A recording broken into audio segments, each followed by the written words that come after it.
po ay may binabantayan tayong low pressure area. Kaninang alas 3 ng hapon ay huling namataan sa layong 125 kilometers east-northeast ng Infanta, Quezon.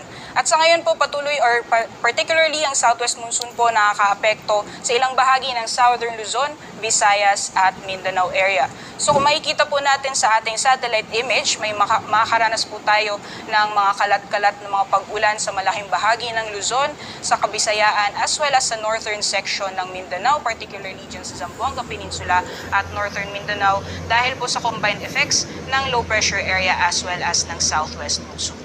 Meanwhile, sa southern section naman po ng Mindanao, fair weather conditions po tayo, may mga tsansa lamang ng isolated o pulo-pulong mga pag-ulan, pagkidlat at paggulo.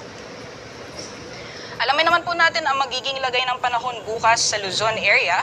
So makikita po natin may mga pag-ulan pa rin mararanasan, particularly over southern Luzon. Dulot pa rin po na epekto ng hanging habagat. Meanwhile, sa nalalabing bahagi naman ng Luzon area, fair weather conditions po tayo or generally fair weather conditions ang mararanasan. Kung may mga pag-ulan po ay panandali ang buhos ng ulan dulot ng mga isolated rain showers or thunderstorms.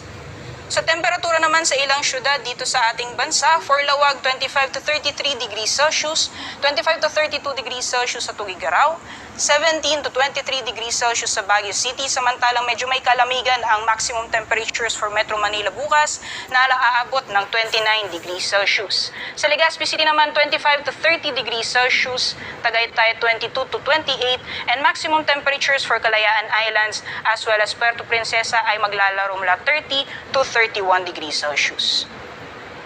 Sa magiging panahon naman bukas sa Visayas and Mindanao area, so patuloy pa rin po yung epekto ng southwest monsoon as well as nitong low pressure area na magdadala ng maulan na panahon sa malaking bahagi ng Kabisayaan as well as sa northern section ng Mindanao.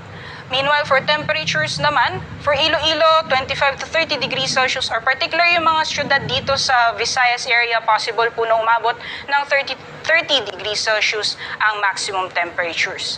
Meanwhile, for Zamboanga, 25 to 32 degrees Celsius, 25 to 31 naman sa Cagayan de Oro at 24 to 32 sa Metro Davao.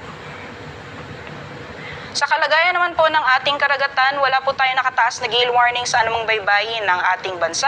Asahan po natin ang banayad hanggang sa katamtaman ng mapag-alon sa ating mga karagatan dito sa ating bansa.